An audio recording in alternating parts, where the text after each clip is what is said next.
ये अच्छी एक बात अपनी रही कि रिटेक नहीं हुए। बहुत कैसा लगा सर? ऑफ द रिकॉर्ड आप पूछ रहे हैं। स्टार्टिंग का इंट्रो बहुत अच्छा लगा था मुझे।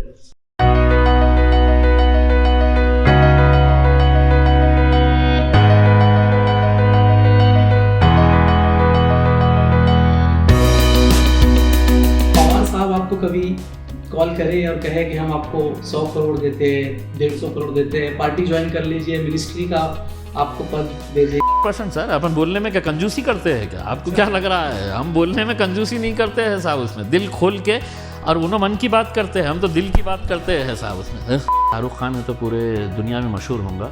मैं औरंगाबाद का शाहरुख खान हूँ। 2014 से पहले अपने भाषण जो है वो सिर्फ भाषणों को टीवी के ऊपर लगाइए और सुनिएगा कि पेट्रोल इतना महंगा, गैस इतनी महंगी। इस इंटरव्यू का सबसे सीरियस और सबसे संजीदा क्वेश्चन, अब आप हमें ये बता ही दीजिए कि आप आम चूस के खाते हैं कि काट के खाते हैं?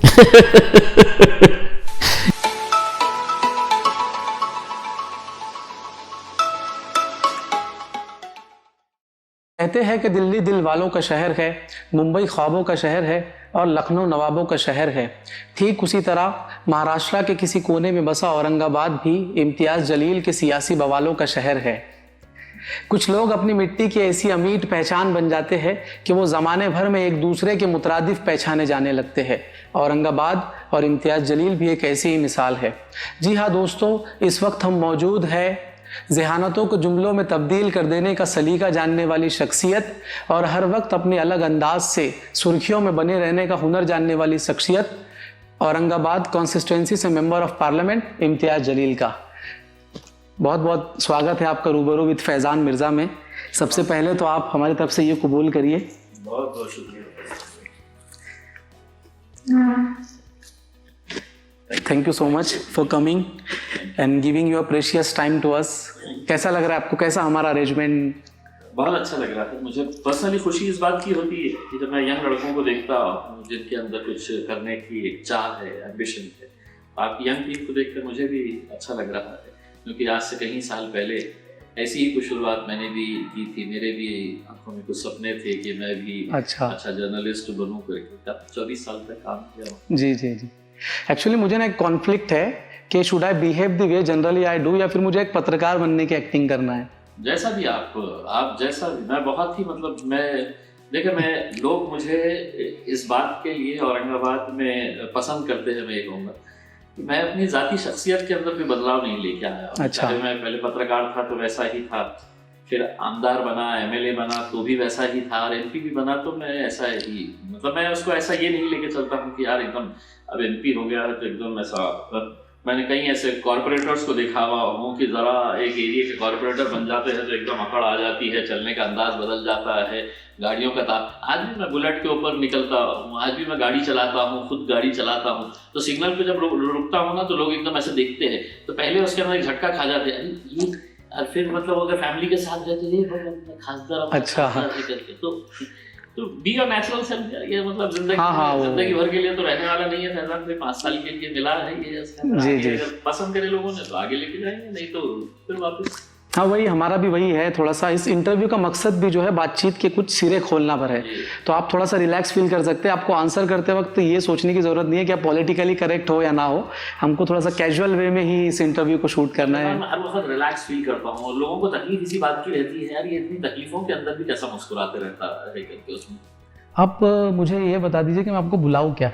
इम्तियाज़ जलील सर, इम्तियाज़ जलील साहब? सर तो बिल्कुल भी नहीं, और साहब का तो मेरा कोई ताल्लुक ही नहीं है उसके अंदर। मुझे इम्तियाज़ भाई बोल के पुकारें तो ज़्यादा। अच्छा, आई वाज थिंकिंग दैट कि मैं आपको आईजे बुलाऊं। कोई बुलाता है आपको आईजे? आईजे क्या है कि एक ये होता है ना कि कुछ लड़के अपने मोहब्बत के अंदर कुछ आईजे पुकार लेते हैं। वैसे मेरे घर का नाम जो है ना, मेरे घर वाले जो पुकारते हैं मुझे गुड्डू बुलाते हैं। अच्छा। मेरा घर का नाम गुड्डू है। तो आप मुझे इम्तियाज़ भाई गुड्डू भैया वाले गुड्डू से तो हमको इजाज़त है, हम कुछ भी आपको गुड्डू भैया आईजे कुछ भी पुकारे उसमें। तो ठीक है, शुक्रिया। शुरुआत हम उस वक्त से करेंगे जहाँ लोग होते हैं, जहाँ दोस्त होते हैं, जहाँ मोहल्ला होता है और उस मोहल्ले से जुड़ी कुछ यादें होती है जिसे हम बचपन कहते हैं।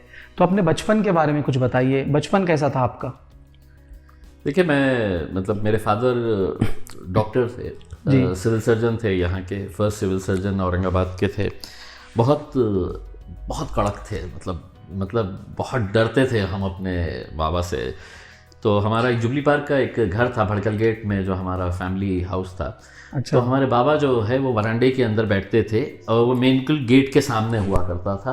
तो आप यकीन नहीं मानेंगे, मेरे कितने ऐसे दोस्त थे जिनको मालूम ही नहीं होगा कि हमारे घर का गेट कहाँ पे है करके उसमें। अच्छा। क्योंकि पीछे की एक दीवार थी, वो दीवार से हम भी कूद के जाते थे, क्योंकि सामने गेट में से जा नहीं सकते थे क्योंकि बाबा बैठे रहते थे। अच्छा। तो मेरे दोस्त भी अगर आना है तो वो पीछे की दीवार चढ़ के आते थे। घर में एंट्री बस घर में एंट्री जो है वो ऐसे दीवार चढ़ के, पड़ोस की एक दीवार थी, उसके ऊपर दीवार के ऊपर अगर जाना है तो वहीं से जाना है, बस जाना है तो वहीं से जाना है। और हमको भी कहीं जाना होता था तो हम सामने से जाते नहीं थे, क्योंकि अगर गलती से चले गए तो कहाँ जा रहे हैं, क्यों जा रहे हैं, किसके साथ जा रहे हैं, ये पूरा इंटरव्यू देना पड़ता था। तो वो अवॉइड करने के चक्कर में हम दीवारें फांद के तो अच्छा जाते थे। शुरू से आप अपना अंदाज अलग रखते हैं? देखो, बचपन हर से हर एक का अपना एक रहता है, अपना भी एक यही था कि होना चाहिए। हर एक का अपना एक बचपन जी, का जी, कुछ हाँ। ये है उसमें। लेकिन मैं समझता हूँ कि वही एक डर था जिसने हम लोगों को एक अच्छा इंसान बनाया। हम 3 अच्छा, भाई हाँ। है उसके अंदर, कहीं ना कहीं Correct, मतलब correct। आज ये चीज़ का रियलाइजेशन होता है कि अगर फादर उस वक्त, अगर हमारे बाबा अगर उस वक्त सख्त नहीं होते, उनके स्ट्रिक्ट होने का आज फायदा आज फायदा है, मतलब महसूस होता है, एहसास होता है कि नहीं, वो एक अच्छा ये था उनका। जी अजय, सियासत आपकी शख्सियत का एक पहलू है, इकलौता पहलू नहीं है। आप एक राजनेता होने के साथ साथ एक पत्रकार भी है, और आपको बहुत बार देख के ऐसा लगता है कि कहीं ना कहीं आपने उस पत्रकारिता को अपने अंदर जिंदा रखा है। अगर नहीं रखा होता फैज़ान मैं, तो मुझे तो ये सियासतदान कब के ख़त्म कर डालते, कुचल देते थे मुझे उसके अंदर। उस पत्रकार को ज़िंदा रखा, इस वजह से मुझे मालूम था कि लोगों की नफ्स क्या है, ये मैं अच्छी तरीके से समझ सकता था। देखिए, मामूली बात नहीं है फैज़ान की, मतलब मैं पूना में रहता था, पूना में काम करता था, अचानक कोई औरंगाबाद शहर में आ जाता है और 28 दिन पहले ये ऐलान करता है कि मैं इलेक्शन लड़ूंगा, एमएलए का इलेक्शन लड़ूंगा। अगर इस तरह का ऐलान करने वाला या तो पागल होना चाहिए या उसको कुछ ना कुछ तो भी अजीब किस्म का कोई एक फैसला बोल के लोग। तो मैंने जब फैसला किया था तो ऐसा झुंड बना के लोग आते थे देखने के लिए कौन है इम्तियाज जलील करके। नहीं, actually we are also curious to know that कि जो सहाफत से जो सियासत का आपका सफ़र है, it was a pre plan, और या हम कह सकते हैं कि it was just an accidental? नहीं, एक्सीडेंटल भाई। मतलब मेरे को देखिए, अगर प्री प्लान रहता तो मैं औरंगाबाद आता, मैं औरंगाबाद में आके है तो एक पॉलिटिकल बेस तैयार करता, किसी न किसी के साथ जुड़ता। मैं तो अचानक एकदम, ये एक बात सही थी कि मैं जर्नलिज्म से बहुत फ्रस्ट्रेटेड हो चुका था। मुझे मतलब for good I wanted to quit journalism. मैं बोला यार जर्नलिज्म अब नहीं करूँगा करके, क्योंकि मैंने 24 साल पहले जब ज्वाइन किया था पत्रकारिता, और जिस वक्त मैं छोड़ा उसमें ज़मीन आसमान का फ़र्क था। मतलब जिस वक्त मैंने ज्वाइन किया था उस वक्त पत्रकारों को बहुत इज्जत की नज़र से देखा जाता था, और पत्रकार भी बहुत इज्जत से अपना काम करते थे, बहुत सही तरीके से ईमानदारी से काम करते थे, अपने प्रोफेशन के साथ पूरी तरह से कमिटेड थे। लेकिन ग्रेजुअली एक ऐसा फेज़ आया है कि जहाँ पर पत्रकार जो है वो सेकेंडरी हो गया, किसी भी मीडिया ऑर्गेनाइजेशन का मार्केटिंग डिपार्टमेंट है वो सबसे ऊपर चला गया उसमें। तो वो डिक्टेट करने लगा कि इसकी न्यूज़ कितनी दिखाना या नहीं दिखाना, कैसी दिखाना, फिर आपके पास ये। लेकिन टचवुड मतलब ये था कि मैं एनडीटीवी में काम करता था और एनडीटीवी का एक अपना रेपुटेशन था। तो मैं आई फील वेरी प्रिविलेज्ड कि इतने अच्छे एक ऑर्गेनाइजेशन के साथ मैंने 12 साल उनके साथ काम किया। लेकिन ओवरऑल देखिए, जब आप ओवरऑल सब साथ में अगर रहेंगे उसके अंदर, तो कहीं ना कहीं आपको उसी नज़रिए से देखा जाता था कि आगे ये पत्रकार। तो मैंने पत्रकारों की इज्जत को घटते हुए देखा था। तो मैं सोचा कि यार उस प्रोफेशन में क्या मतलब जहाँ पर आपकी इज्जत ही नहीं। तो मैंने छोड़ दिया। कुछ मछलियाँ पूरे तालाब को खराब करती है, उस टाइप का वैसा मामला था। तो और भी आपके वक्त में बहुत सारे लोगों ने क्विट किया होगा फिर? कोई बहुत सारे लोगों ने क्विट किए थे, लेकिन कोई भी है जो पॉलिटिक्स में नहीं आया है और कोई भी एमएलए नहीं बना है। और ये एक फैक्ट है कि जब पत्रकारिता करता है तो उसको ऐसा लगता है कि यार सारी दुनिया मुझे देखो कितना अच्छे से मिल रही है, मेरा कितना अच्छा नेटवर्क है, कितना तो वो सोचता है कि यार मैं पॉलिटिक्स में अगर आ गया तो यूँ निकल जाऊँगा। पॉलिटिक्स में कोई भी पत्रकार चुन के नहीं आता है, ये मैं आपको बड़ी जिम्मेदारी के साथ कह रहा हूँ। डायरेक्टली जाता है बाईपास, ये बाईपास करके जाते हैं। ये क्या है, कोई तो किसी की तो भी पॉलिटिकल पार्टी की वो बन जाते हैं, स्पोक्स पर्सन बन जाते हैं, पत्रकारिता के अंदर उनको प्रमोट करते हैं और फिर राज्यसभा चल जाते हैं या विधान परिषद में जाके बैठ जाते हैं। इतिहास रहा है वो एक रास्ता है पत्रकारों तो मैं एक बहुत रेयर ब्रीड हूँ पत्रकार का कि मतलब गया पब्लिक के बीच में जाके कहा कि नहीं चलो लड़ूंगा मैं इलेक्शन करके, कॉन्टेस्ट करके लड़े और जीते। जी, आप जिस फील्ड से हो तो वहाँ दूसरे नॉर्मल करियर से जो है थोड़ा सा स्ट्रेस और टाइम कंजप्शन थोड़ा ज़्यादा होता है, जो है आपको वक्त देना होता है। बहुत सारे लोगों को ना नाराज़ होने की फिक्र रहती है कि कोई नाराज़ ना हो जाए, तो सेक्रीफाइस ज़्यादा इसमें किसने किया, आपने या फैमिली ने? मतलब how does it play out with you as a husband और अ फादर? नहीं देखिए, मतलब मैं पूना में था तो मेरा घर और ऑफिस एक ही था। अच्छा। ऊपर का जो फ्लोर था मेरे घर का उसको ऑफिस बनाए थे हमने, तो मैं 24 घंटे मतलब ये था कि मतलब फैमिली के साथ में रहता था। और एक ऐसा माहौल था कि कभी दिल बोला तो वाइफ के साथ है तो निकल गए कहीं, फिर सैटरडे संडे आया तो चलो ऐसे बैठे बैठे प्लान बना लिए, चलो महाबलेश्वर घूम के आएंगे, चलो लोनावाला घूम के आएंगे, कभी मॉल में चले जा रहे, कभी फिल्म में चले जा रहे हैं करके।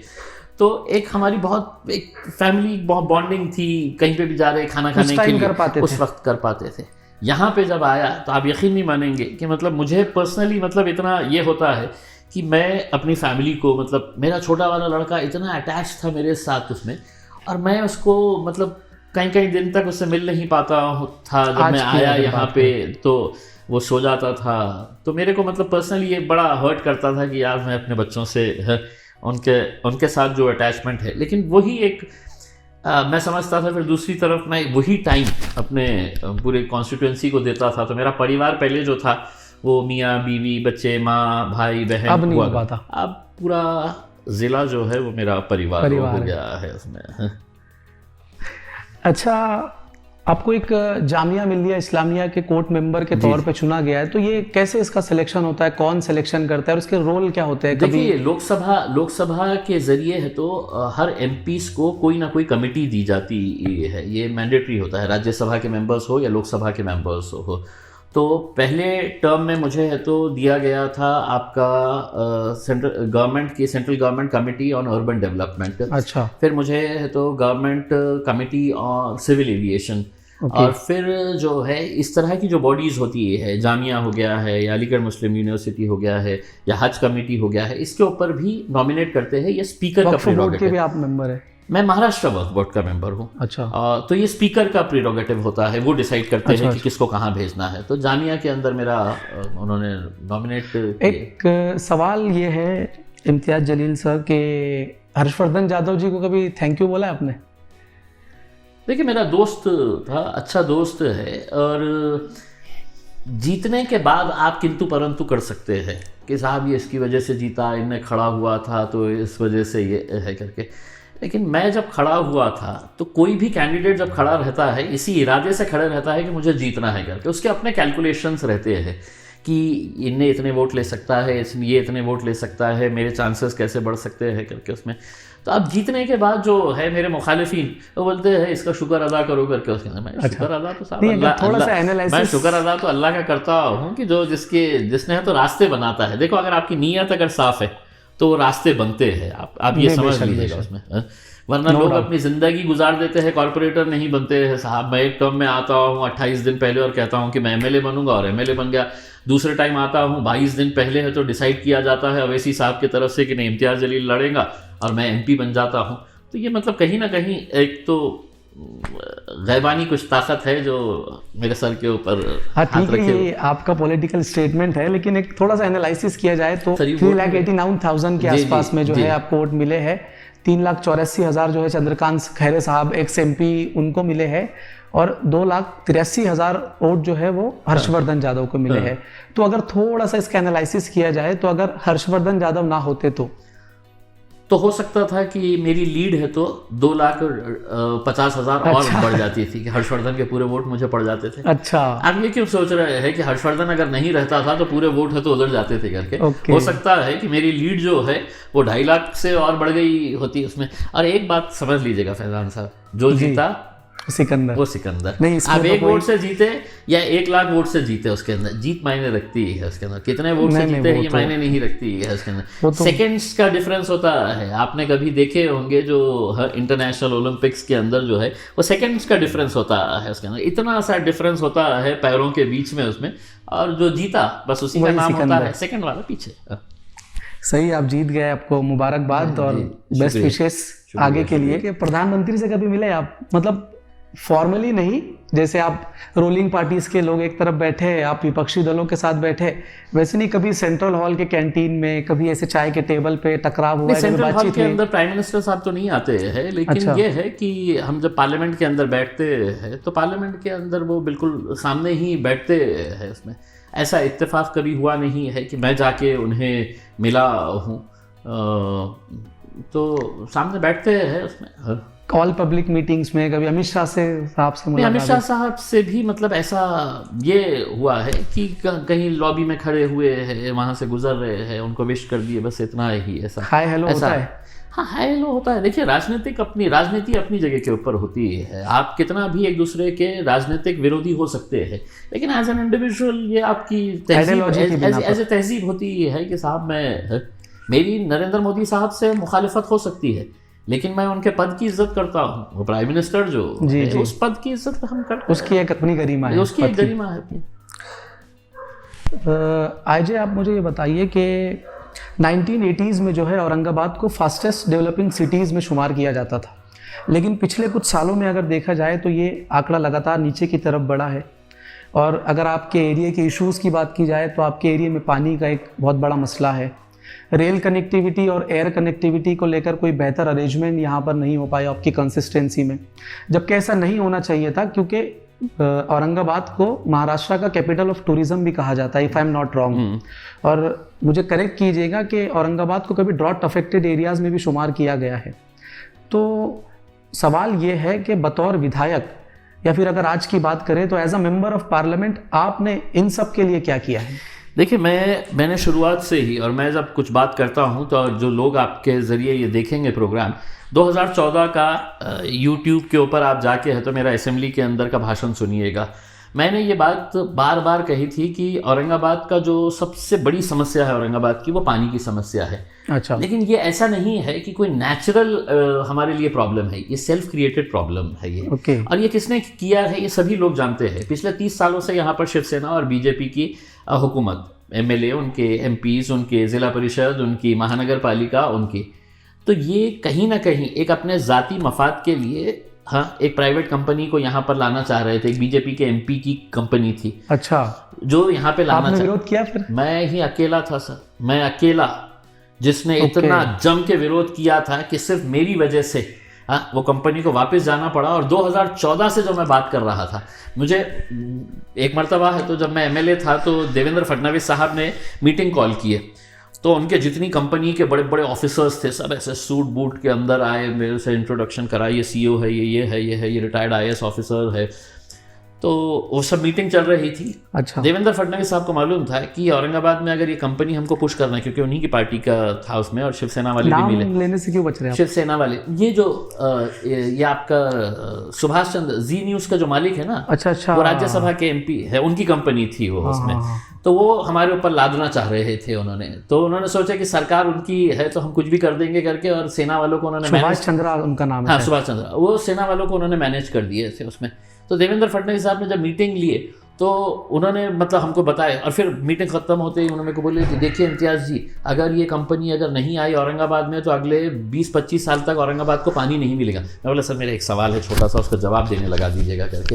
मैं बोला ये जो कंपनी है अपन जिसको दे रहे हैं, ये खुद अपना पानी तैयार करने वाली है, अच्छा, ये अपना मैन्युफैक्चर करने वाली है, प्रोड्यूस करने वाली है, या कहाँ से लेके आने वाली है? तो वो सब एक दूसरे की सूरत देख ली और ये समझ गए हैं कि इसका अंदर का पत्रकार जिंदा है करके।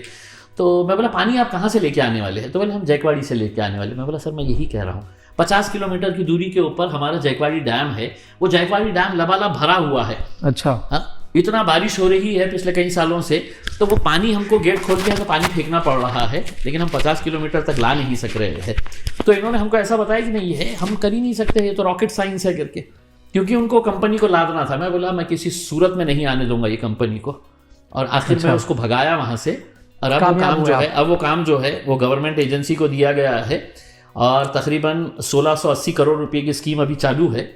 अब हम रेगुलर उसका मॉनिटरिंग कर रहे हैं और पानी जो है वो हम इंशाल्लाह मेरे MP जब दोबारा पब्लिक के बीच में जाऊंगा, अच्छा, तो मैंने उनको वादा किया हुआ हूँ कि प्यासा नहीं छोड़ूंगा, आपको पानी ज़रूर पिलाऊंगा करके। इंशाल्लाह एक्सपेक्टेशन कर सकते हैं हम ऐसी।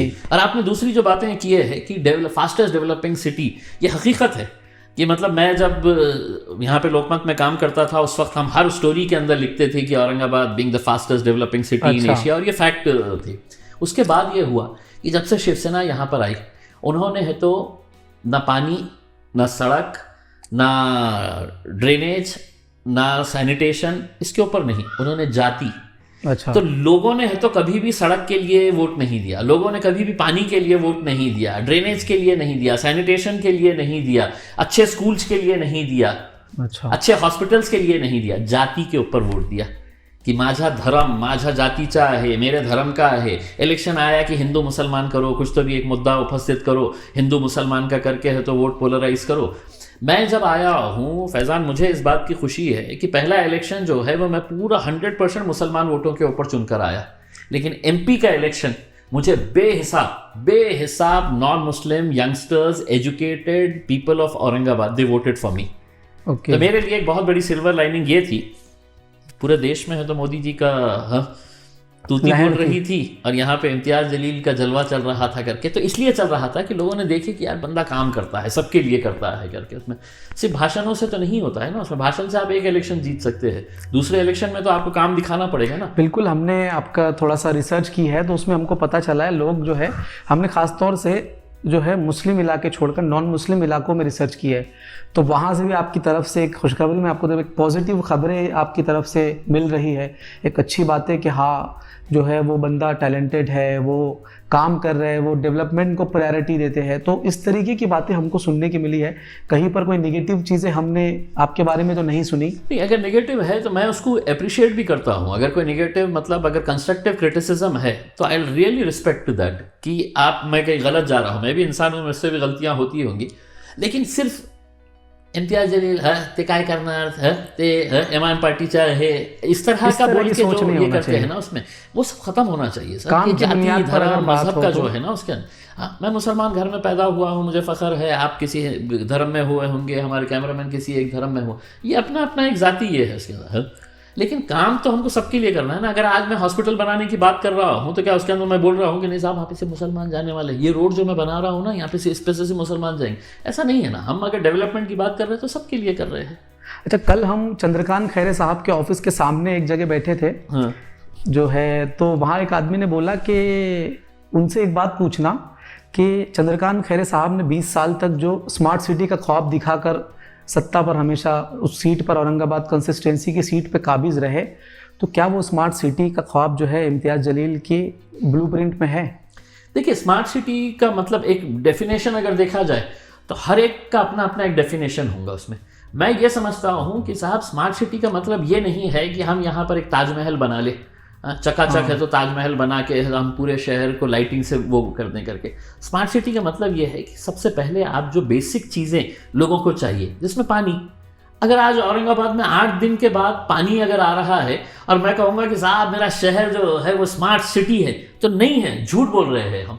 अच्छा। हम जब तक लोगों को है तो सड़क के ऊपर कचरा नहीं दिखेगा, सड़क के ऊपर हमको खड्डे नजर नहीं आएंगे, चकाचक हमारी सड़कें रहेंगी, तो ये बेसिक चीजें हमने 70 सालों के अंदर लोगों को नहीं दी है। सुनहरी ख्वाब बस दिखाए गए। सुनहरी साहब मतलब ये तो जो सरकारें आई है उन्होंने अपने हिसाब से अपना अपना जलवे चलाए हैं। अब हमारे हाथ में लड्डू दे दिए है कि अब हम औरंगाबाद को स्मार्ट है। मैं बोला नहीं चाहिए हमको स्मार्ट, हमको पानी दे दीजिएगा आप। अच्छा, हाँ, हमारी माओ बहनों को है तो रात में कभी 2 बजे उठना पड़ता है, कभी 4 बजे उठना पड़ता है, पानी 1 घंटे के लिए आता है, कुछ इलाकों में 6-6 दिन के बाद आता है करके। अगर ये जो महानगर पालिका के अंदर बैठे हैं, अगर मैं आपको कहूँ फैज़ान कि अगर ये पिछले 30 सालों से बैठे हैं, अगर हर साल, ये पिछले 10 सालों के अंदर भी अगर हर साल सिर्फ 5 पानी की टांकियाँ बना देते तो हमको जयकवाड़ी में तो पानी फेंकने की जरूरत नहीं पड़ी होती। अच्छा। हम लाके यहाँ पे स्टोरेज करते हैं और यहाँ के लोगों को कहते हैं कि आप पानी का इंतजार नहीं, दिन में 2 टाइम तुमको हम पानी देंगे करके। ऐसा सिचुएशन लेके इवेंचुअली मतलब यहाँ पर किया जा सकता था लेकिन किया नहीं गया। देखिए एक आप कई लोगों का अपना ये है कि अपनी राजनीति चलाने का है तो कुछ मुद्दों को जिंदा रखना ज़रूरी है करके उसमें। हाँ, मेरा ये है कि सर मैं एक्सीडेंट बना हुआ हूँ, मैं एमएलए भी एक्सीडेंटली आया हूँ, एमपी भी एक्सीडेंटली बना हुआ हूँ। कल के दिन लोगों के दिलों से जिस दिन लगेगा उसमें कि इम्तियाज़ जलील अब लोगों के दिलों में तुम्हारे लिए जगह नहीं है, तो इम्तियाज़ जलील उनके बोलने से पहले साहब खुदाफिज कहेंगे sir thank you very much, उसमें it was nice working with you all. तो मैं ऐसा कुछ इरादा है? करूँगा सर, मतलब मैं यकीन मानिएगा जिस दिन लोगों की नज़रों से गिर जाऊंगा, लोगों के दिल से ख़त्म हो जाऊंगा, उस दिन थोड़ी हम ज़बरदस्ती के इसके अंदर। और मुझे ऐसा नहीं है ना कि मतलब I have done it and I have proved it. मैं जब एमएलए बनने के लिए आया तो लोग मेरा मजाक उड़ाते थे साहब कि पागल आदमी है क्या यार, उसमें कौन पहचानता है, वो पूना में था इतने साल, उसमें यहाँ पे आया है। और जब एमपी बना तो मेरे ऊपर ऐसे ऐसे इल्ज़ाम लगाए गए थे साहब, ऐसे ऐसे इल्ज़ाम लगाए गए थे कि साहब सेटिंग हो गई, सेना वालों से सेटिंग हो गई है, अच्छा। दे दिए, हाँ ये हो गया, आप सेना वाले आराम से जीत जाते हैं करके, बी टीम सी टीम ऐसे कुछ सी टीम है तो ये करके उसमें। और मैं लोगों को बोलता था कि साहब किसी ने भी जवाब नहीं देना, जवाब इलेक्शन के दिन देना करके। अच्छा। और ऐसी पब्लिक निकली साहब जवाब देने के लिए उसमें कि देखिए एक हिस्ट्री क्रिएट की है। हाँ, तारीख तो आपने रकम कर दी है, दर्ज किए है और एक मैसेज दिए है सर। मतलब देखिए हर कोई बड़ी गुनाह नहीं है कि अगर कोई मराठा समाज का ये चाहेगा कि साहब मेरे समाज का कोई तो भी एमपी बनना चाहिए, कोई दलित बोलेगा कि साहब दलित, कोई मुसलमान अगर ये ख्वाहिश कर रहा है कि साहब हमारा भी एक एमपी होना चाहिए करके। पूरे महाराष्ट्र से इकलौता एक मुस्लिम एमपी है, क्यों पवार साहब नहीं जिता सकते हैं एक आध? हाँ, राहुल गांधी है तो जिम्मेदारी नहीं ले सकते हैं कि महाराष्ट्र से एक आध मुस्लिम एमपी हम जिताएंगे, कैसे वोट चाहिए आपको? पवार साहब का आपने नाम ले लिया, पवार साहब आपको कभी कॉल करे और कहे कि हम आपको 100 करोड़ देते हैं, 150 करोड़ देते हैं, पार्टी ज्वाइन कर लीजिए, मिनिस्ट्री का आपको पद दे देंगे? मैं अक्सर भाषणों में ये कहता हूँ कि आप बाजार क्या करेंगे उस वक्त? नहीं, कभी आप बाजार गए हैं? अच्छा। तो बाजार के अंदर जो है, अगर आप चाहे कि आज मुझे एक कुत्ते का बच्चा खरीदना है करके उसमें, तो कुत्ता आप पैसे देके खरीद के लेके आ सकते हैं। आपको एक बिल्ली का बच्चा चाहिए तो आप पैसा खरीद के लेके आ सकते हैं सर। बाजारों में शेर के बच्चे बिकते नहीं। अच्छा सर उसमें तो आप ये समझ लीजिएगा उसमें। हाँ, मैं आपको कह रहा हूँ ना उसमें कि दुनिया की कोई दौलत हमको खरीद नहीं सकती है। ऐसा मतलब ये है, लोगों का प्यार जो है आप उसको पैसों से तोल ही नहीं सकते हैं सर। अच्छा। आप अंदाज़ा नहीं लगा सकते हैं कि लोग जिस बेपनाह तरीके से मोहब्बत करते हैं उसमें। पैसा क्या चीज़ है साहब कि मतलब आपकी लिए अगर लोगों की दीवानगी, लोगों की मोहब्बत, हमने देखे करोड़पति लोगों को साहब, करोड़पति लोगों को। आज अगर है तो अंबानी ने अगर ये बोला कि मेरे को जाके है तो लोकसभा के अंदर बैठना है तो नहीं बैठ सकते हैं अंबानी साहब, तुम अरबोपति होंगे उसमें।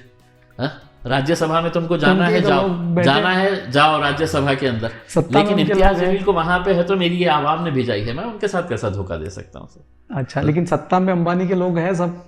सत्ता ही उनकी है साहब, उनके लोग क्या है, सत्ता ही उनकी है, वही तो देश चला रहे हैं साहब। ये ऑन रिकॉर्ड है बिल्कुल 100% सर। अपन बोलने में क्या कंजूसी करते हैं क्या? आपको क्या लग रहा है? हम बोलने में कंजूसी नहीं करते हैं साहब, उसमें दिल खोल के और उन्होंने मन की बात करते हैं, हम तो दिल की बात करते हैं साहब उसमें। आपको पसंद आए ना आए, किसको पसंद आए ना आए करके उसमें, हाँ, उनके कानों में हम रस घोलने के लिए नहीं आए हैं, इसीलिए लोगों को बड़ी तकलीफ होती है। पहले तो मुझे तो देख के तो और ज़्यादा तकलीफ होती, बोलते यार पहले वो अवैसी इतना बोलता था, अब ये भी आ गया है, ये भी बोलता है करके। हाँ, तो वैसा ही है उसका।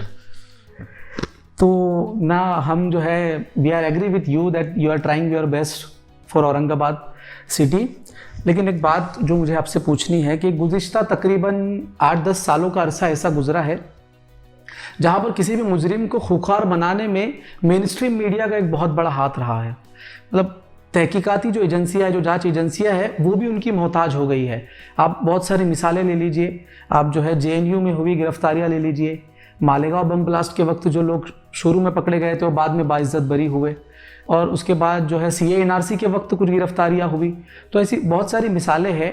तो अगर आप देखें तो जो है वो अदालत में बाद में साबित होगा कि वो गुनाहगार है या नहीं है, वो कन्विक्ट होता है या नहीं होता है, लेकिन रात में 8 बजे जो है वो प्राइम टाइम पर ऑलरेडी दहशतगर्द, एंटी नेशनल और पाकिस्तान का वीज़ा उसको फ्री में मिल जाता है। तो आज ये हकीकत है कि आप उंगली पे गिने जैसे ऐसे न्यूज़पेपर्स है वो आर डूइंग रियल जर्नलिज्म, और उंगली पे गिने जैसे, हाँ वो भी उंगली पे मतलब गिनना उससे थोड़ा सा ज़्यादा हो जाएगा, उसमें हार्डली इक्के दुक्के ऐसे चैनल्स होंगे साहब जो ईमानदारी से ये कर रहे हैं। They are all paid, they are all paid, government ने ख़रीद ली है। आधे चैनल्स को अंबानी साहब ने ख़रीद लिए है, कुछ है तो अब अडानी साहब भी ख़रीदने के लिए जा रहे हैं।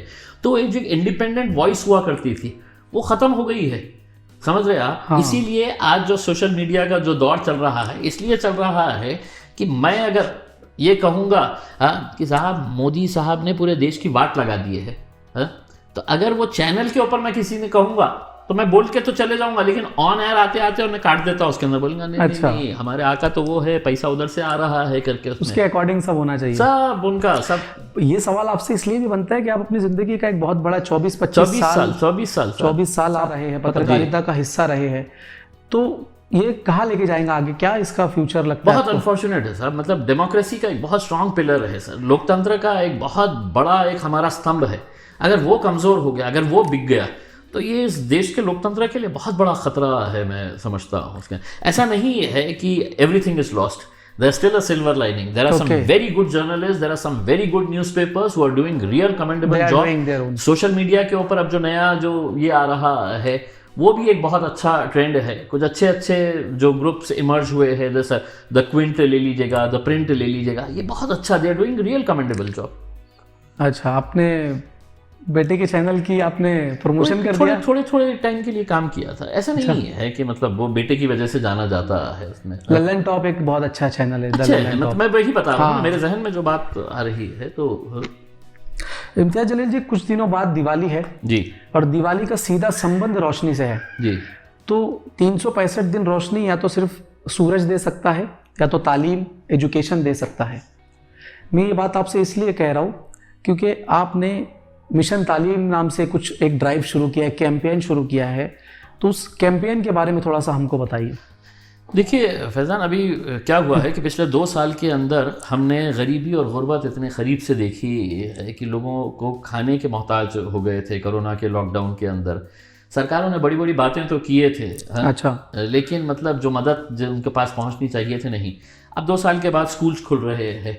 आपको मालूम है कि एक बच्चे को अच्छे स्कूल में पढ़ाना हर माँ बाप की ख्वाहिश होती है, चाहे वो मेरे घर में काम करने वाली मौसी हो, या मैं खुद हूँ, या मेरा कोई भी एक धन्ना सेठ का बेटा क्यों ना, हर एक माँ बाप की ख्वाहिश होती है कि मेरा बच्चा अच्छे स्कूल के अंदर पढ़े करके। उसमें अब बुक्स ही खरीदना है तो उसके ऊपर इतने 1000 रुपये, एडमिशन करवाना है, यूनिफॉर्म लेना है, इतने। तो हमने लोगों से ये कहा कि हम एक मिशन तालीम के जरिए है तो हम आपकी जो पुरानी किताबें हैं जो आप पढ़ चुके हैं, आगे की क्लास में चले गए हैं, अच्छा, अब आपके लिए वो रद्दी है, आप रद्दी वाले को बुलाएंगे, उन्हें तोल के है तो आपको जो रेट के हिसाब से बेचना है। तो मैं बोला अगर उतना ही योगदान आपने हमारे मिशन तालीम के लिए अगर कर दिए है, आपके पुराने बुक्स आप हमको दीजिए, हम उसको अच्छे तरीके से बाइंड करेंगे, और जो भी ज़रूरतमंद बच्चे हैं वो आए और हमारे पास से लेकर चले जाए करके उसमें। तो उतना ही उनका हमारा एक छोटी सी कोशिश है। जैसे मेरे पास मैं वुमेन एम्पावरमेंट सेंटर चलाता हूँ, बहुत सारी महिलाओं को मैं अल्हम्दुलिल्लाह पिछले 7 सालों से हम वो सेंटर चलाते हैं। हम कोई गवर्नमेंट स्कीम का ये नहीं करते हैं, लेकिन मैं उन बच्चियों को बुलाता हूँ, वहाँ पे उनको 3 महीने का हम टेलरिंग का कोर्स करते हैं, और जाते आते सिर्फ एक सर्टिफिकेट नहीं देते हैं, हम जाते आते उसको एक ब्रांड न्यू मशीन दे देते हैं कि अब तुम जाओ, तुम्हारी रोजी रोटी है तो इसके ऊपर से कर। तो मैं समझता हूँ कि मैं जो जीता हूँ ना, ऐसे बहुत सारे लोगों की दुआएं थी कि जिनके हमने रोजी रोटी का एक जरिया हमने उनके लिए तैयार किए हैं। कई बच्चियों को हमने इंडिपेंडेंटली वो अपने काम करने के लिए बहुत सारे स्किल के प्रोग्राम्स हम लोग चलाते हैं, टोटली फ्री ऑफ कॉस्ट। कोई गवर्नमेंट की स्कीम नहीं लेते हैं। मैं हमारा ज़कात का पैसा है, मेरे फैमिली का है, दोस्तों का है, कोई किस खुश हो जाता है मेरे काम से तो मैं कहता हूँ कि भैया 1-2 मशीन है तो ज़रा दे दीजिएगा करके, तो हम उतने ही स्ट्रेंथ बच्चियों का और बढ़ा देते हैं करके। अच्छा, तो ये कोशिश होती है। नहीं, अल्लाह आपको आपके मकसद में कामयाब करे।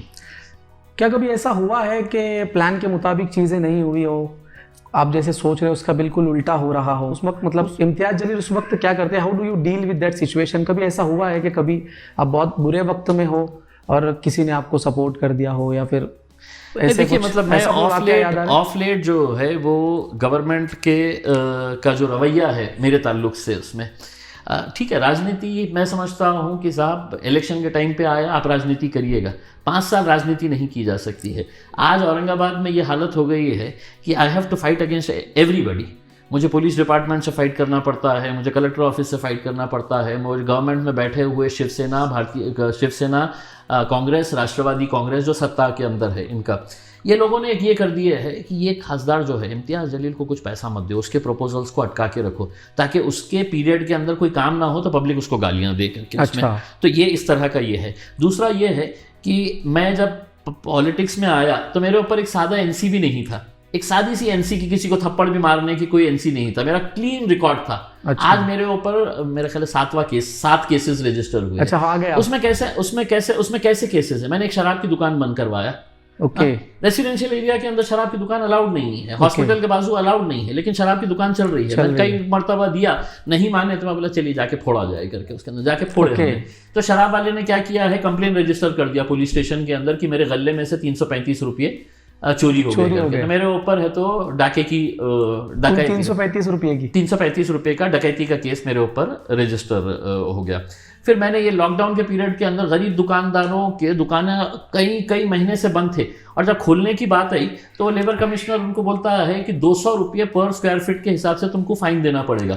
यानी कि एक छोटा सा दुकानदार जो सिर्फ अपने दुकान के ऊपर मास्क और कुछ छोटी छोटी चीज़ें बेचता है, उसको 20,000 रुपये की फाइन। मैं पहले गया वहाँ पे, जाके समझाया, अच्छे तरीके से समझाया, नहीं मान रहे थे। तो मैं बोला ले तेरे को मेरी जो भाषा समझ में नहीं आती है, मैं मेरी भाषा के अंदर बात करता हूँ करके उसका। तो मैंने है तो वहाँ पे हंगामा किया, चीखा चिल्लाया, उसके अंदर वहाँ पे पुलिस आई, और रात में 12 बजे है तो सेना वालों के फ़ोन गए, कांग्रेस एनसीपी के बड़े नेताओं के फ़ोन गए कि इसके ऊपर है तो सख्त से सख्त कलम डालो करके। मेरे ख्याल 9 कलम डाले हैं मेरे ऊपर एक ही केस में, एक केस के अंदर 9 सेक्शंस डाले हैं। अच्छा, ये इनका मकसद ये है कि इम्तियाज के ऊपर 9 सेक्शन डाल दो, न दूसरे दिन आएंगे अपने पेट में मुंडी डालेंगे और बोलेंगे कि साहब ये क्या कर डाले हैं करके। अरे तुम्हारे से 50 केस डालो, मैं तुम्हारे से क्या डरता क्या उसमें? मैं डरने वाला नहीं हूँ साहब। जिस दिन आप बोलेंगे उस दिन चलो हाँ पब्लिक के लिए लड़ रहा मैं। वो गरीब दुकानदार जो 50 दुकानदार मेरे साथ चले थे, उसमें से साहब मुश्किल से है तो 2-5 है तो मुसलमान होंगे उसमें। हाँ, उसमें जैन समाज के थे, उसमें सिंधी समाज के थे, उसमें मारवाड़ी थे, उसमें सरदार जी थे। अच्छा। तो इन लोगों के लिए उनकी जात देखकर नहीं गया था मैं। वो गरीब लोग हैं, परेशान हाल है, मैं लोक प्रतिनिधि के हैसियत से जाऊंगा नहीं क्या? तुम बोलेंगे मेरे को कि नहीं तुम क्यों आए वहाँ पे, हम डील कर रहे थे। अरे मैं बोला 22 ये पीरियड के अंदर उसको खाने पीने के लाले पड़े हुए हैं, तो उसको बोल रहा है कि 200 रुपये स्क्वायर फीट के हिसाब से देना है कर। तो ऐसे केसेस मेरे ऊपर लगाए गए हैं। एक वक्फ की ज़मीन हमने खाली कराए, उसका केस हमारे ऊपर है। तो ऐसे चीजें जो है जो पब्लिक कॉज के लिए, लोगों के हित के लिए किए गए कामों पर केसेस है, कोई पर्सनल आप पर केस। तो ये सरकार को भी बता देना चाहता हूँ, कैमरे के ऊपर बोल के बताना चाह रहा हूँ कि सरकार भी सुन ले, पुलिस भी सुन ले, प्रशासन भी सुन ले। ऐसे कितने केसेस करते आप कर लीजिएगा। पब्लिक मेरे साथ में है। जिस दिन है तो मेरा गुस्सा फूटेगा तो उस दिन पब्लिक का भी गुस्सा फूटेगा। अच्छा, कुछ दिन पहले आपने एक ट्वीट किया है एनसीबी वर्सेस एनसीपी। एनसीपी, हाँ, NCP versus NCP, what an irony. क्या मतलब था इसका? सब ये जो चल रहा है ना, नशे का कारोबार जो चल रहा है ना उसमें, आप देखिएगा शाहरुख खान की फिक्र हो रही है। शाहरुख खान की फिक्र नहीं हो रही है। मेरा ये कहना है कि आज फैज़ान आप पूना ले लो, मुंबई ले लो, औरंगाबाद ले लो। मैं तो औरंगाबाद के ताल्लुक से बहुत ही ज़्यादा चिंतित हूँ कि मतलब ऐसे ऐसे नौजवानों की मैं ज़िंदगी बर्बाद होते हुए अपनी आंखों के सामने देख रहा हूँ कि ये नशे की जो लत लगाई जा रही है। और मैं पूरे यकीन के साथ ये कहता हूँ साहब कि ये एक ऑर्गेनाइज्ड वे में है तो किया जा रहा है। ओके। मतलब इतना नशे का कारोबार धड़ल्ले से चल रहा है। मेरा एक सवाल पुलिस से ये है कि अगर मुझ जैसे एक आदमी को पता चल सकता है कि यहाँ पे नशे का कारोबार चल रहा है, तो पुलिस वाले हैं तो किस घूंघट में बैठे हुए हैं? कहाँ पे घूंघट डाल के बैठे हुए हैं कि तुमको नहीं पता चल रहा है कि यहाँ पे ये नशे का कारोबार चल रहा है? तो कहीं ना कहीं मेरी ये जिम्मेदारी है क्या नहीं कि भाई मेरे किसी औरंगाबाद शहर का एक नौजवान लड़के को, जिसको मैंने है तो आज से 1 साल भर पहले एक बहुत यंगस्टर, अच्छा बडिंग यंगस्टर बोल के देख रहा था, आज मुझे उसके माता पिता कहते हैं कि सब उसको कितनी नशे की लत लग गई है, क्या गोलियां खाता है, क्या ये करता है करके। एज अ पब्लिक रिप्रेजेंटेटिव मैं उनका बड़े भाई की हैसियत से मैं उनको समझाऊंगा, मनाऊंगा करके उसमें। और जिस दिन मैं आपको आज कैमरे के ऊपर बोल रहा हूं, अगर पुलिस ये काम अपनी बखूबी निभाएंगी नहीं, यहाँ से बंद नहीं करेंगे साहब, मैं मेरी फौज तैयार करूंगा। Okay. और जो भी ये कारोबार कर रहा है उनके घर में घुस के उनको फोड़ के है तो हम निकालेंगे। ये कोई लोक प्रतिनिधि ये नहीं करेगा उसके, क्योंकि जब तुमको जो काम दिया गया है तुम वो नहीं करेंगे तो वो कानून मैं उठाऊंगा। और ओपनली कह रहा हूं मैं, और ये हर पूरे महाराष्ट्र के अंदर करवाने लगाएंगे साहब। क्योंकि पुलिस वालों को क्या है, चंद हफ्ता मिल जाता है, पैसे मिल जाते हैं, उसी के अंदर खुश। ये नहीं देख रहे हैं, ये नहीं देख रहे हैं। यानी तो वो नशा हम लेके आएंगे और पुलिस वालों को बोलेंगे खिला तेरे बेटे को खिला करके हमारे सामने। अच्छा भाई, मेरे लिए तो मेरे शहर का हर नौजवान जो है वो मेरा बेटा है, मेरा भाई है करके मैं उनको इस तरह से बर्बाद होते हुए थोड़ी देखने वाला। नवाब मलिक साहब ने भी ट्वीट किया है कि दश्त तो दश्त दरिया भी न छोड़े हमने, दश्त तो दश्त दरिया भी न छोड़े हमने, बहर जुल्मात में दौड़ा दिए घोड़े हमने। तो अब वो ये लोग बताइए ना, उनका अब ये थोड़ा- बताइए हुकूमत किसकी है? 3 पॉलिटिकल पार्टीज की है ना? जी, सिर्फ एक ही मंत्री क्यों इतना लगे हुए है उसके अंदर? होम संजय मिनिस्टर राउत भी उनके सामने, संजय राउत ने ट्वीट किया wait and watch. Home minister खामोश बैठे हुए हैं, जिनको बोलना चाहिए कि ये क्या चल रहा है क्या नहीं चल रहा है करके। मैं शाहरुख खान के बेटे के बारे में बात नहीं कर रहा साहब, ये इतना सा थोड़ा बहुत नशा उन्होंने लिया होगा, उसकी हम निंदा करते हैं, उसके ऊपर एक्शन होना चाहिए, ये नहीं है। लेकिन साहब जहाँ कारखाने हैं, जहाँ पर ये ढिगार पड़ा हुआ जहाँ से आ रहा है, उसको जाने दे रहे हैं उसके अंदर है? ये सब अगर आज आप औरंगाबाद के अंदर सिर्फ छान मारे, अगर पुलिस ने तय कर ली तो मैं बताता हूँ कहाँ कहाँ पे है करके उसमें, लेकिन तुम्हारी वहां पे जाने की हिम्मत नहीं है क्योंकि उस पुलिस स्टेशन के ऊपर तुम्हारा हफ्ता जाता है करके। अच्छा, आप थोड़ी कड़वाहट है, लेकिन फैजान मतलब मुझे भी गुस्सा आता है जब ये इस तरह की हरकतें। नहीं, इन चीज़ों पर तो आना भी चाहिए। नशे वाली जो ये सब हो रहा है तो वो तो रुकना ही चाहिए। इससे हमारी पूरी जो है पूरी नस्ल को नुकसान है इससे, तो ये बंद होना चाहिए। लेकिन आपने कुछ दिन पहले एक बात कही, शायद 1-2 दिन पहले ही, कि हम शरीफ क्या हुए पूरी दुनिया ही बदमाश हो गई। तो आप रिलेट करते हैं शाहरुख खान से? हाँ, मेरे घर का नाम मन्नत रखा हूँ। अच्छा, मेरे घर का नाम मन्नत है और शाहरुख खान है तो पूरे दुनिया में मशहूर होऊंगा। मैं औरंगाबाद का शाहरुख खान हूँ। अच्छा। और कि आपको यकीन नहीं होता है तो कभी चलिए किसी महफिल के अंदर, आपको समझ में आ जाएगा उसमें कि हम भी अपने सल्तनत में शाहरुख खान से कम नहीं है। और मैंने जो बात बोली है वो बिल्कुल सही बात बोली है।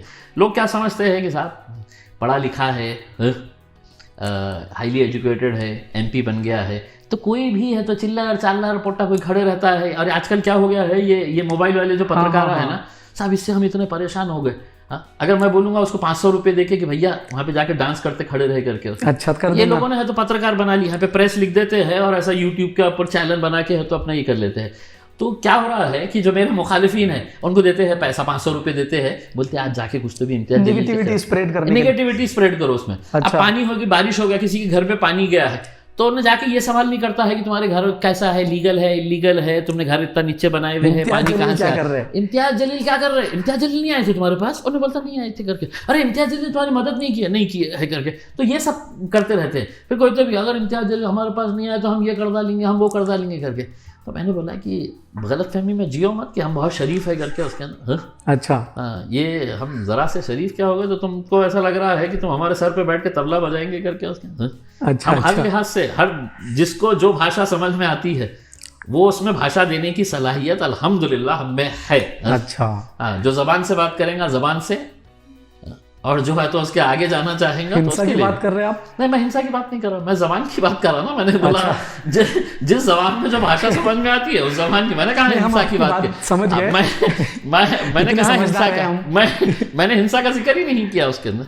जिस जबान में उस जबान के अंदर हम जवाब देंगे। एंटरटेनमेंट सब गया फैजान, वो दौर गया है कि अगर तुम ये एक्सपेक्ट कर रहे होंगे कि तुम मेरे मुंह पे तमाचा मारोगे और इम्तियाज जलील बहुत शरीफ आदमी है, बहुत एजुकेटेड है, और दूसरा गाल देगा कि फैजान बीमारी है ना दूसरा करके। गांधी वाले नहीं आप? अरे सर गया वो दौर उसमें, अब गया दौर। और कम से कम हम मजलिसियों को तो ये बोलते हैं कि साहब ये दौर छोड़ दो करके उसके अंदर। डरने घबराने का ये नहीं है उसके अंदर, कुछ नहीं है। गांधी जी बहुत साल पहले चले गए थे, अब गांधी जी को मानते थे हम, लेकिन ये सब चीज़ें अब अच्छा, आपने ये बोल दिया ऑन कैमरा कि गांधी जी को हम मानते हैं, नहीं तो कल वापस के। देखिए Gandhi ji father of the nation बिल्कुल है उसके अंदर, लेकिन आज का दौर में है तो ये सब नहीं चलेगा साहब कि मतलब आप हमको आके सब नहीं मानते गांधी जी को, कुछ लोग है सर, मतलब वो तो सत्ता में बैठे हैं साहब। अच्छा, एंटरटेनिंग कुछ बात की जाए, एंटरटेन करिए सर। एंटरटेनिंग क्या है, अब तो हमारी लाइफ ही पूरा हर लिहाज से एंटरटेनिंग हो गई। अच्छा, एंटरटेनिंग है जी। एक उसमें एंजॉय करते हैं, गेम खेलते हैं। मैं आपको कुछ नाम बताऊंगा जी, तो आपको उन शख्सियत के बारे में जिनका भी मैं नाम लूंगा जी, उनकी एक अच्छी आदत बतानी है और उनको एक एडवाइस देनी है, एक सलाह देनी है। जी। पहला नाम है प्रधानमंत्री नरेंद्र मोदी जी। लंबी लंबी फेंकते। अच्छा, अच्छी आदत बतानी है। बहुत सोचना पड़ेगा। कपड़े आप कितने अच्छे पहनते हैं, 18 घंटे काम करते हैं, कितनी बातें हैं प्रधानमंत्री जी की? मुझे सोचना पड़ेगा भाई। अच्छा, आप अपनी जबान मेरे जबान में क्यों डाल रहे हैं उसके अंदर? आपकी सोच मुझ पर क्यों थोप रहे हैं आप उसमें? आपने पूछा कि कोई अच्छी बात उसके अंदर, नहीं मेरे को नहीं लग रही है उसमें, सोचना पड़ेगा। वो सोच के है तो मैं 2024 के बाद जवाब दूंगा। कोई अच्छी आदत याद नहीं आएगी? नहीं आई नहीं तो क्या करूँ, आप जबरदस्ती बोलने लगाएंगे। जबरदस्ती तो नहीं है, आप तो स्किप भी कर सकते थे। एक एडवाइस उनको अगर देना चाहे तो क्या देंगे, सलाह दे दीजिए उनको एक। वो एक मर्तबा है तो छुट्टी लीजिए, ओके, कोई काम मत करिएगा। 2014 से पहले अपने भाषण जो है, अच्छा, वो सिर्फ भाषणों को टीवी के ऊपर लगाइए और सुनिएगा कि पेट्रोल ओके इतना महंगा, गैस इतनी महंगी, महंगाई इतनी, तो ये भाषण आपने खुद के सुनिएगा। ओके। और आज के दौर में उसके बाजू अपने एक सेक्रेटरी को बोलिएगा कि साहब आज का रेट बता दीजिएगा करके उसके अंदर। तो झूठ की एक इंतहा जो होती है उसमें, सिर्फ आपसे रिक्वेस्ट कर रहा हूं मैं, अच्छा, अगर आपके पास वो क्लिप्स नहीं होंगे तो मैं आपकी मदद करूंगा, पूरा सीडी बना के देता रहूंगा। मोदी जी जरा एक दिन है तो फुर्सत से कुछ मत काम करिए, तो दुनिया को भूल जाइए, छुट्टी लीजिएगा और घर में बैठ के है तो सिर्फ पुराने भाषणों का अपना देखिएगा और खुद है तो सोचिएगा कि मैंने कितना बेवकूफ बनाया है इस देश की जनता को। 24/7 काम करते हैं वो, 365 दिन काम करते हैं। मैं क्या बोल रहा हूँ आपको, वो वीडियो देखने के बाद अगर खुद ही मन ही मन में अगर नहीं बोलेंगे कि यार मैं कितना बेवकूफ बना के सत्ता में बैठ गया हूँ करके उसमें, और कितने भक्त तैयार कर लिया हूँ यही झूठ बोल बोल के। दूसरा नाम जी, असदुद्दीन ओवैसी साहब का, बैरिस्टर असदुद्दीन ओवैसी साहब। अब तो आपको 1000 अच्छी आदतें याद आ जाएंगी, अच्छी बातें। देखिए मतलब आप असदुद्दीन ओवैसी साहब के कट्टर विरोधी हो गए उसमें। मैं पार्लियामेंट के अंदर नहीं, हम विरोधी नहीं है। मैं बात बता रहा हूँ, मैं पार्लियामेंट के अंदर जब बैठता हूँ, एक कट्टर बीजेपी का हो या कोई भी विरोधी पक्ष का ये हो, वो ये बात है तो मानता है कि साहब ये बंदा जो बोलता है ना बिल्कुल सच बात बोलता है, कड़वी होती है उसकी बात उसमें, अच्छा, लेकिन है तो लोग मानते हैं उनकी बात को उसमें, क्योंकि वो डट के बोलते हैं। साहब आज के दिन तो मतलब बोलने वालों को भी है तो ख़त्म कर दे रहे हैं उसमें, आप कुछ बोलेंगे तो। ये तो हिम्मत है असदुद्दीन ओवैसी साहब की कि साहब और एक अच्छी पॉजिटिव ये बात है सर कि मुसलमानों का जो है वो हमारे इस डेमोक्रेटिक प्रोसेस के ऊपर विश्वास बहुत कम था। असदुद्दीन ओवैसी ने मुसलमान नौजवानों को इस डेमोक्रेटिक सेटअप के अंदर हिस्सेदारी का उनको एक आदत दिलाई है, उनकी दिलचस्पी बढ़ाई है कि नहीं तुम पार्लियामेंट, तुम इलेक्शन प्रोसेस के अंदर हिस्सा लो करके उसमें। वो एक बहुत पॉजिटिव ये है, क्योंकि अगर डेमोक्रेसी स्ट्रेंथन करने का है तो मेरे हिसाब से हमको भी उसके अंदर एक पार्टिसिपेटरी रोल अदा करना पड़ेगा। हाँ, असदुद्दीन ओवैसी साहब के बारे में तो बहुत सारे जो है विपक्षी दल के लोग भी उनकी बात को मानते हैं कि ये तथ्यों के साथ अपनी बात रखने का हुनर रखते हैं। मतलब दिक्कत क्या है उनके ताल्लुक से, उनकी शेरवानी, उनका पैजामा, उनकी टोपी और उनकी दाढ़ी तकलीफ करती है।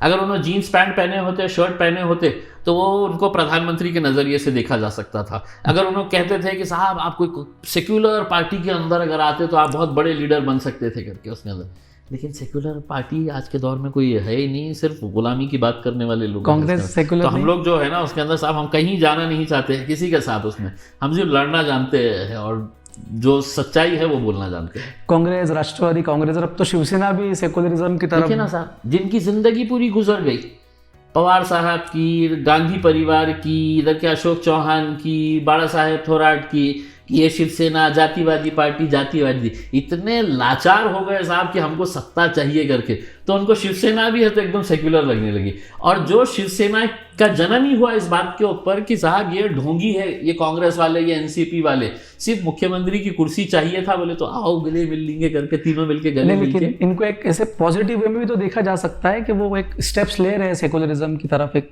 कदम बढ़ा रहे हैं शिवसेना वाले। मुझे बताइए ना सेकुलरिज्म का डेफिनेशन। हम आपको क्या डेफिनेशन बताएंगे, हमारे डेफिनेशन आपको डेफिनेशन हम बता दें। एज अ पत्रकार आपको रिक्वेस्ट करूंगा, जाइए और लोगों से पूछिए सेकुलरिज्म। सेकुलरिज्म का इस देश में डेफिनेशन ये है साहब कि मुसलमानों तुम है तो सिर्फ हमको वोट देते रहना, सत्ता में हम जाके बैठेंगे, अच्छा, लेकिन तुमको हम सत्ता में हिस्सेदार नहीं बनाएंगे करके, ये सेकुलरिज्म का डेफिनेशन रहा है। और हमारा सेकुलरिज्म का डेफिनेशन ये है कि नहीं, सभी समाज के लोगों को उनके जितनी स्ट्रेंथ है, उनका जितना पॉपुलेशन है, उसके हिसाब से उनका प्रतिनिधित्व मिलना चाहिए करके उसमें मैंने ठेका लेके रखे है। क्या आप ये नहीं मानते हैं कि एनसीपी की जिम्मेदारी है कि साहब मुसलमानों के जब वोट लेना है तो जैसी रमज़ान ईद आती है तो पूरे राष्ट्रवादी निकल जाते हैं, मंत्रियां पार्टी। संत्रियां जिंतियां इफ्तार पार्टी में चल जाते हैं, ऐसे टोपी पहनते हैं। एक आध कोई तो भी मौलाना दाढ़ी वाला रहता है, उन्हें ऐसा टोपी पहनाते वक्त है तो फोटो खींचता है, ले फोटो ले टोपी पहना रहा है करके।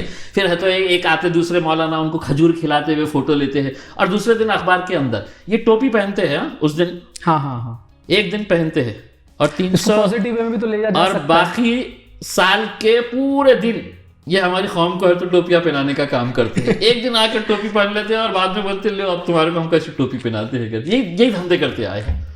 अच्छा, हम टॉपिक से भटक गए। असदुद्दीन ओवैसी साहब की बात चल रही थी, एक एडवाइस उनको अगर देनी है तो आपको क्या देंगे आप, सलाह उनको देनी? मैं कुछ नहीं दे सकता हूँ सर, मतलब उनका जो ट्रैक है वो सही ट्रैक के ऊपर जा रहे हैं, और मैं समझता हूँ कि वो अपने आप में इतने काबिल शख्सियत है कि उनको कोई एडवाइस देना या वो सुनते हैं, मैं नहीं समझता हूँ। वो उनकी अपने दिल काबिलियत की तो जो है, जो अपोजिशन वाले लोग हैं वो भी तारीफ करते हैं, कुछ लोग बोलते हैं, कुछ लोग नहीं बोल पाते हैं। असदुद्दीन ओवैसी साहब की शख्सियत का मैं खुद अगर उनके बारे में कुछ कहना चाहूँ तो वसीम बरेलवी साहब का एक शेर है कि कौन सी बात कहाँ कैसी कही जाती है, ये सलीका हो तो हर बात सुनी जाती है। क्या बात है, बिल्कुल सही है। तो असदुद्दीन ओवैसी साहब ये जानते हैं कि जब वो पार्लियामेंट में है तो उन्हें क्या बोलना है, Yes. और जब वो पुराने हैदराबाद में चार मीनार के सामने किसी रैली को एड्रेस कर रहे हैं तो क्या बोलना है। तो उनके बारे में तो ये और इस चीज पार्लियामेंट जो के है, अंदर महज 2 मिनट के अंदर क्या बोलना है, अच्छा क्योंकि स्ट्रेंथ के हिसाब से आपको 2 मिनट 3 मिनट से ऐसे ज्यादा का क्यों वक्त होता है, नहीं। आपको टाइम क्यों नहीं दिया जाता है? पार्लियामेंट के अंदर एक रूल होता है कि आपकी जितनी स्ट्रेंथ है उसके हिसाब से आपका टाइम डिस्ट्रीब्यूट किया जाता है। हम 2 ही एमपीज है, अच्छा, तो आपको उस हिसाब से टाइम डिस्ट्रीब्यूट क्वांटिटी होनी चाहिए। मतलब जितने ज्यादा एमपीज उनको उतना टाइम, जैसा कांग्रेस के पास बोलने वाले कोई है ही नहीं, टाइम बहुत है। हाँ, लेकिन उनको 2 घंटे का टाइम मिलेगा। अच्छा। हाँ, और हम इतना बोलते हैं तो हमको 2 मिनट का टाइम मिलेगा उसके अंदर, तो वो सिस्टम थोड़ा सा चेंज होना चाहिए। लेकिन मतलब अच्छा, speaker साथ ऐसे कुछ देते है, हैं। इसके बारे में हमको पता नहीं था जी, कि ये ऐसा ही होता है कि अगर आपकी एमपीज अगर आपके कम है तो आपको कम टाइम दिया जाएगा। जिस दिन हमारे एमपीज बढ़ गए, इंशाल्लाह बढ़ेंगे, हाँ, और हमारे को भी आधे घंटा, तो आधे घंटे के अंदर तो हम तो पूरा धुलू के एकदम इनको सेट राइट करके तो निकल जाएंगे उसमें सबको। अच्छा। 2 मिनट के अंदर जितनी बैटिंग कर सकते हैं हमको T20 खेलना पड़ता है वहां पे जाके।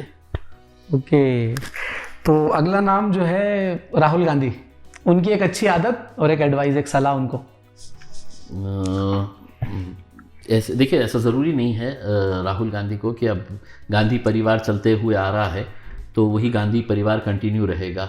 राहुल गांधी को मेरा ये कहना है, जब तक तुम रहेंगे तब तक मोदी साहब को हिलाना बहुत मुश्किल है। अच्छा। तो थोड़ा सा साइड में हो जाओ, कांग्रेस के अंदर बहुत अच्छे तुमसे लोग ना हो हैं। पाएगा। हाँ, तुमसे ना हो पाएगा। तुमसे ना हो पाएगा, तुम जरा अच्छा। थोड़ा सा साइड लाइन हो जाओ उसमें। कांग्रेस में बहुत अच्छे अच्छे यंगस्टर्स हैं, उनको आगे बढ़ाओ, लेकिन सिर्फ अपना कांग्रेस के अध्यक्ष है बोल के चलाएंगे तो नहीं Observe करते हैं आप करते पार्लियामेंट रहते में? सर, और क्या करेंगे उसमें। वो तब गले मिले थे प्रधानमंत्री, तब आप थे मैं मौजूद नहीं था वहाँ उस पे? वक्त, नहीं था मैं उस वक्त, नहीं था मैं। कि अच्छी आदत कोई राहुल गांधी? अच्छी आदत बोलेंगे या उसको क्या करेंगे कि जब पूरा सदन है तो पार्लियामेंट के अंदर बैठे रहता है, तो राहुल गांधी घर पे बैठे रहते हैं। अच्छा। तो ये उनके लिए छुट्टियों बहुत में- अच्छी आदत है शायद, मेरा ख्याल। छुट्टियों में रहते हैं वो वो। छुट्टियों में रहते हैं उसके अंदर, ये उनकी अच्छी आदत है उसमें। अच्छी आदत है। अरविंद केजरीवाल। हाँ, अरविंद केजरीवाल, अन्ना हजारे की जय हो। अच्छा, हाँ? अन्ना हजारे मूवमेंट से मैं भी जुड़ा हुआ था, मैं उनके पत्रकार आदमी बोल के जाता था। आप ये कह रहे हैं अन्ना हजारे उनके आदमी हैं? मैं क्या बता रहा हूँ सर, कि मैं भी एज ए पत्रकार बोल के अन्ना हजारे के मूवमेंट को कवर करने के लिए जाता था। अच्छा। हमको क्या मालूम था कि ये आरएसएस की स्ट्रेटेजी है करके, कि आरएसएस ने पूरा ये गेम प्लान सेट करके रखा है कि ये मूवमेंट को ऐसा चलाओ कि ये मूवमेंट जब एक मर्तबा है तो अपने पूरे उस पे आ जाएगा, शबाब पे। ओके। हाँ? तो किरण बेदी को है तो गवर्नर बनाकर भेज डालो, अरविंद केजरीवाल को दिल्ली का मुख्यमंत्री बना डालो, बाकी के जितने भी थे सिसोदिया साहब, ये वो, इनको दिल्ली का वो बना डालो। अब ये आरएसएस की स्ट्रेटेजी है कि अगर मोदी साहब का ये खत्म होगा, पॉपुलैरिटी खत्म होगी, तो अरविंद केजरीवाल को चढ़ाया जाएगा। अच्छा, ये आपका प्रेडिक्शन है? प्रेडिक्शन नहीं है सर, मैं आपको लिख के दे रहा हूँ। उसके अंदर एक ही थाली के चट्टे बट्टे है ये तो दिल्ली के मुसलमान बेवकूफ बन गए हैं साहब, वरना उनका रोल जो था दिल्ली दंगों के अंदर वो खुद समझ में आएगा, और अब उनको समझ में आएगा दिल्ली के इलेक्शन के अंदर ओके। कि आप है तो सिर्फ फुकट की लाइट देने का और हम आपको अच्छा स्कूल बना के दे रहे हैं, ये नहीं है। हाँ, एक तहफ़्फ़ुज़, एक सिक्योरिटी, सेफ्टी जो है वो भी बहुत मायने रखती है। आपने कहा दिल्ली के मुसलमान बेवकूफ़ बन गए, तो क्या असदुद्दीन ओवैसी या उनकी पार्टी को वोट ना देना बेवकूफ़ी है। हम लड़े ही नहीं थे। सब जगह की मैं बात बता रहा हूँ, जैसे बीजेपी में एक ट्रोल आर्मी है जो अगर आए दिन वो सोशल मीडिया पे बड़ी ईमानदारी से काम करते हैं, व्हाट्सएप यूनिवर्सिटी पूरी वो चलाते हैं। अगर किसी ने प्रधानमंत्री के खिलाफ कुछ बोल दिया तो बस फिर उसकी तो खैर नहीं, वो तो ऐसे अटैक करते हैं कि आदमी को मेंटली। हमारे पास भी है वैसी ट्रोल। हाँ, तो वही मैं उसी पर आ रहा हूँ कि ऐसी एक जो ट्रोल आर्मी आपके खेमे में भी है, जो है वो अगर किसी ने असदुद्दीन ओवैसी साहब के खिलाफ बोल दिया तो वो लोग भी जो है अपना काम शुरू कर देते हैं। फर्क है, हमारे पास भी है, ट्रोल आर्मी है, बहुत बड़ी ट्रोल आर्मी है हमारी। फर्क सिर्फ इतना है कि मोदी जी अपनी ट्रोल आर्मी को पे करते हैं, वो सैलरी के ऊपर लगाए हुए हैं, बाज़ाब्ता लेबोरेटरी है उनकी, वहाँ पर बिठाया जाता है और वहाँ पे बोला जाता है कि आज ये फेंको, तो वो फेंकते रहते हैं। आज है तो इसकी धुलाई करो, तो वो पूरे दिन भर धुलाई करते रहते हैं। हमारी ट्रोल आर्मी जो है उसमें तो वो बेचारे है तो टपरी पे बैठे हुए हैं, कोई रिक्शा चलाने वाला है। अच्छा, आपके लोग ईमानदारी से, ईमानदार लोग हैं, सब दिल से कर रहे हैं। दिल से करते हैं साहब, दिल से करते हैं। उसके अंदर वाहिद एक पैसी पार्टी है फैजान साहब, मैं आपको चैलेंज के साथ बोल रहा हूँ। महाराष्ट्र के अंदर मैं आपको ओपन चैलेंज करके बोलता हूँ, एक जगह उद्धव ठाकरे साहब की सभा लगाओ, एक जगह शरद पवार साहब की लगाओ, एक जगह अशोक चौहान की लगाओ और एक जगह असदुद्दीन अवैसी साहब की सभा लगाओ करके, उसमें बगैर गाड़ियाँ पहुंचाए, बगैर लोगों को पैसा दिए हुए इलेक्शन की रैली के अंदर है, तो आप देख लीजिएगा कि किसके पास आवाम आती है। सब साइकिलों के ऊपर आते हैं, मोटरसाइकिल के ऊपर।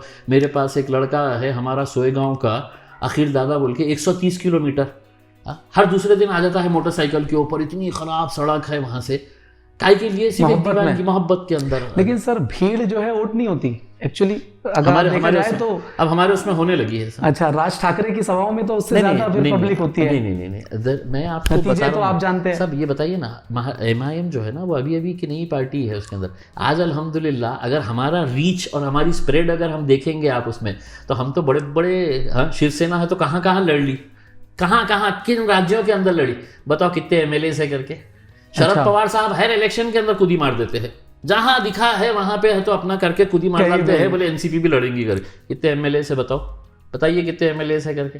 MIM तेलंगाना, महाराष्ट्र, MP भी है। फिर उसके बाद बिहार के अंदर हमारे 5 MLAs है, महाराष्ट्र में 2 MLAs है। तो अल्हम्दुलिल्लाह हमारी भीड़ जो है ना वो कन्वर्ट हो रही है, उसमें काम हो रहा है, उस पर काम हो रहा है। लेकिन क्या सवाल ये पैदा होता है कि क्या असदुद्दीन ओवैसी साहब की या फिर ऑल इंडिया आपकी जो पार्टी है MIM की आइडियोलॉजी से इत्तेफाक ना रखना हमारे जो है मुसलमान होने में शक पैदा कर देता है? ऐसा कुछ है कि क्योंकि बहुत सारे लोग ऐसे हैं कि असदुद्दीन ओवैसी साहब को नेता है, मुसलमानों के नेता है, लेकिन जो है एज अ नेता नहीं है, इसे एक फरिश्ता बस है कि उनके साथ है तो ठीक है, नहीं तो फिर आप कौम के गद्दार है। नहीं, ऐसा नहीं है, कौम के गद्दार नहीं बोलेंगे। हम तो अलग हो सकती है, हो सकता है हम में से बहुत सारे लोग हम उनके साथ है तो आर्ग्यू करने के लिए तैयार है, हम उनके साथ डिबेट करने के लिए तैयार है। ये जनरली है ना एक वो तबका है जैसा AC के ड्राइंग रूम के अंदर बैठेगा, बढ़िया से सोफा के ऊपर बैठेगा और उसका काम ये है कि यार ये असदुद्दीन अवैसी क्यों जा रहा होगा उत्तर प्रदेश के अंदर, यार ये बिहार में क्या जरूरत है असदुद्दीन अवैसी को जाने के लिए चुनाव।